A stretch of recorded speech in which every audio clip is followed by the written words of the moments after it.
Here we go. You're reading this correctly. Jason Isaacs wants racists to stop pretending to be Star Trek fans. Did you think I was going to let this one go? I started with TOS. I even saw the cartoon. So I went from TOS to TNG, saw the cartoon when I was a little bit older, watched DS9, Voyager, seen all the movies, even the Abrams one. Ugh. Tried to watch the pilot for Discovery, watched the pilot, and decided that, yeah, I was not going to pay CBS All Access for this. Alright, so there are a lot of reasons that fandom culture in the modern age has been tarred with a general air of toxicity thanks to the actions of select groups. Like classic Trekkies. One of those myriad reasons is, well, bigots and racists getting mad that progressively minded fiction is a thing that exists.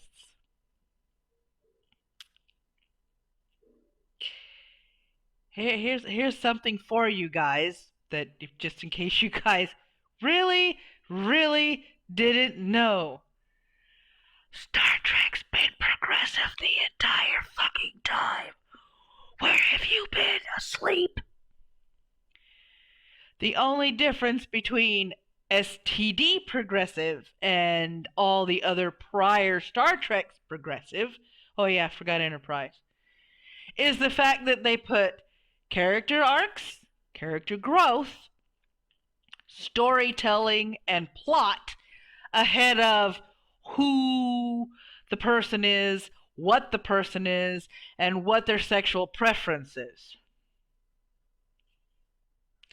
Speaking to the Radio Times about Star Trek Discovery's upcoming network broadcast debut in the UK, Isaacs briefly discussed the critical reaction to Discovery's debut season. The show faced a lot of criticism from many angles, whether it was Star Trek diehards nitpicking at canonical retcons. I'll get to that. You know what? Fuck it. You didn't retcon anything. You fucked shit up. You were supposed to come before the original series. Where on the Star Trek Enterprise for TOS were holodecks? There weren't any. Where in the entire universe of the original series and Enterprise was there holographic ship-to-ship and space at starbase and planet-to-ship communications? There wasn't.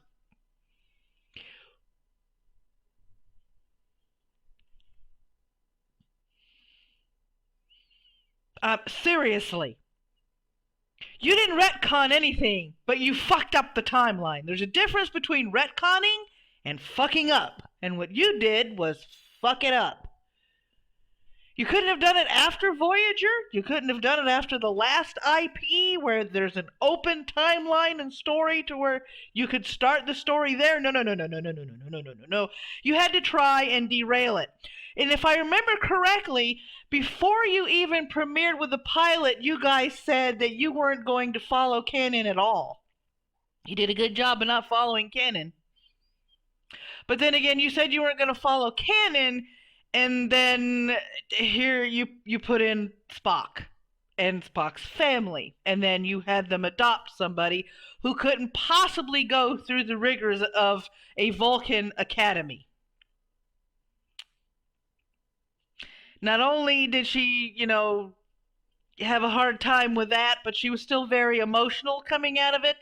She staged a mutiny on her ship in the pilot, which something that, if that actually happened, with canonical Star Trek, she wouldn't be the captain of anything.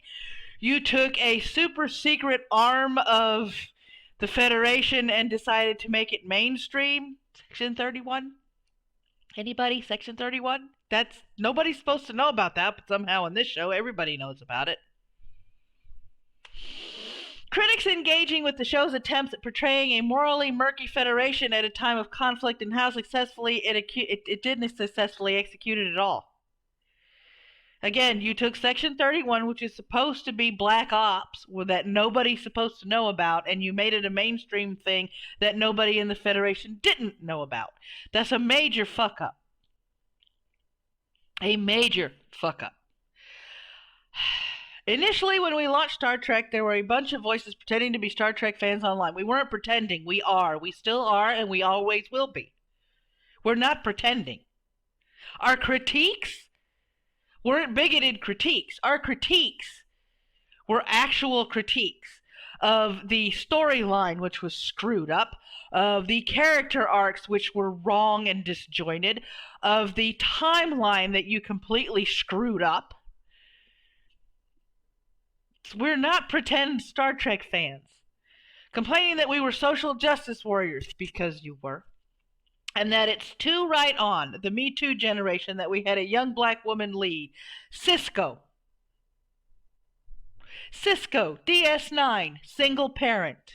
O'Brien was married, interracial relationship with an Asian or an Oriental woman. Janeway, captain of her own starship. First interracial kiss. Jadzia Dax, kissing another female on DS9.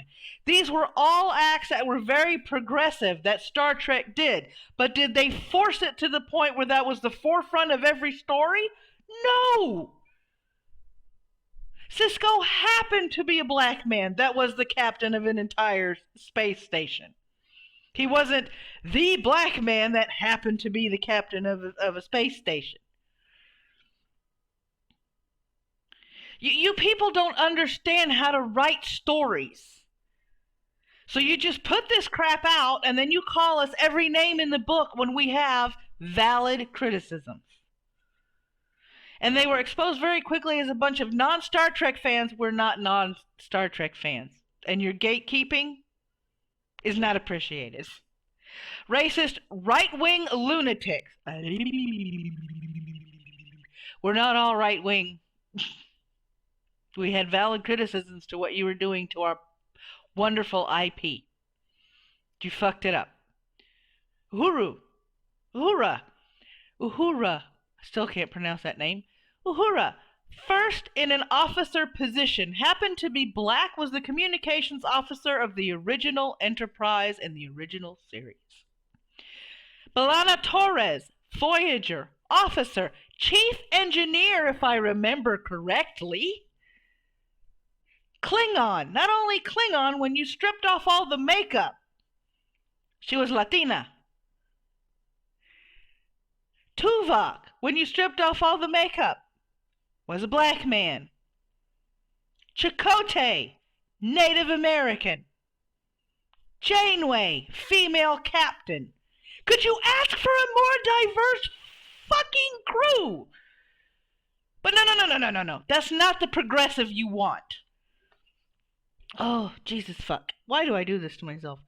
Alright, Isaacs went on to say the charade of these bigots falls apart pretty quickly when they claim to be die-hard, gatekeep-worthy fans of a source material that they apparently could not understand on its most basic level. We understand it. We understand it's a utopia, like you're doing it here, where humanity has put aside division and discrimination. We completely understand that. We completely understand the message of Star Trek. We completely understand that it is diverse, that they don't see skin color, that they don't see race, that they don't see origin or ethnicity. Unlike you people, who segregate everybody with your intersectionalism. To unite itself in the lofty aims of exploration and understanding its place in the stars. We get that. We've gotten that message far before you ever put your grubby hands on the IP. That's not what Star Trek fans think, Isaacs added about the negativity he experienced. It was people who were jumping on the bandwagon to espouse these disgusting views, thinking they had a platform for it. We have a platform. Our views weren't bigoted. They were valid criticisms based on a shoddy storyline, poor cinematography, and character arcs that simply wouldn't exist in canonical Star Trek.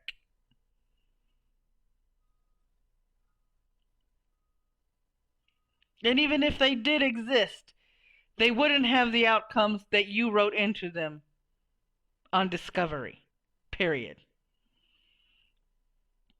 And very quickly they were drowned out by people telling them if they thought the makers of Star Trek were social justice warriors, they were absolutely right. Not really.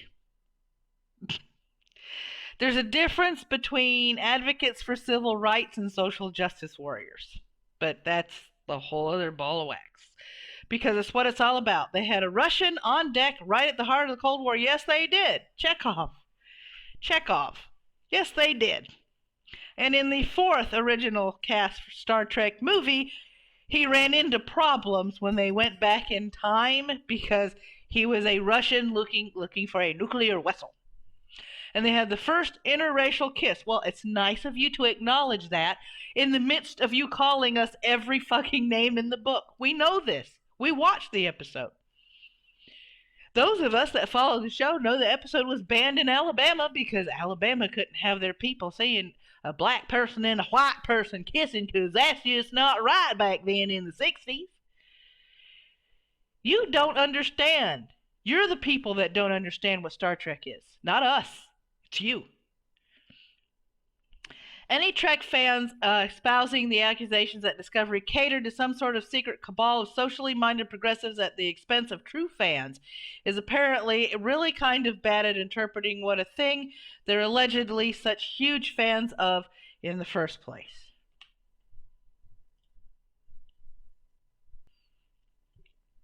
Yeah. Let me explain to you something.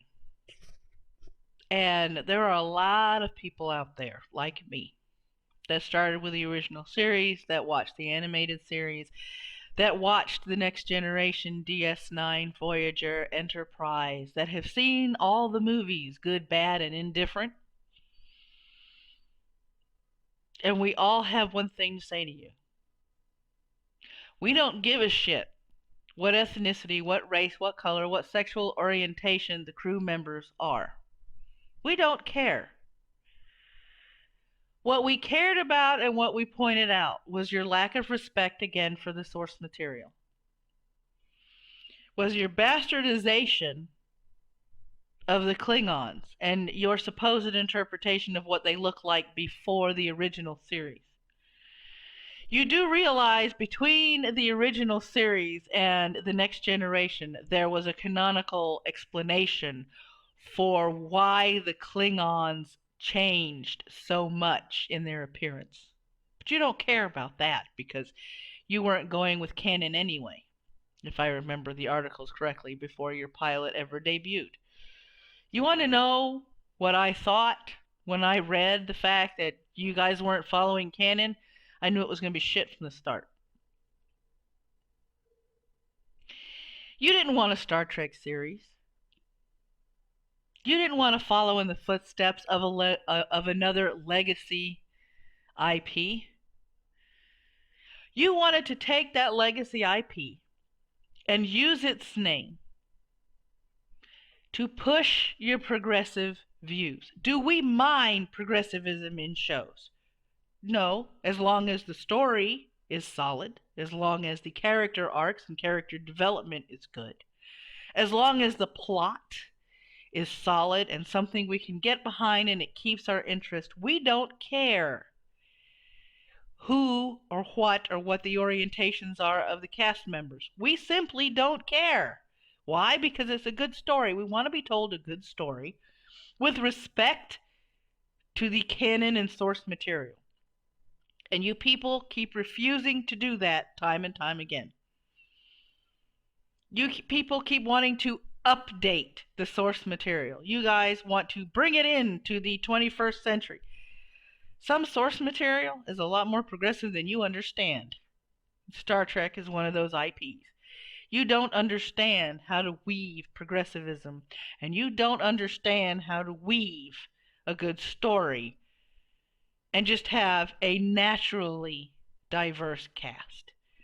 And until you figure that out, until you figure out how to combine good stories with a naturally diverse cast, you're never going to get the original fans of any fandom on board with any IPs you guys decide to hijack in the name of progress.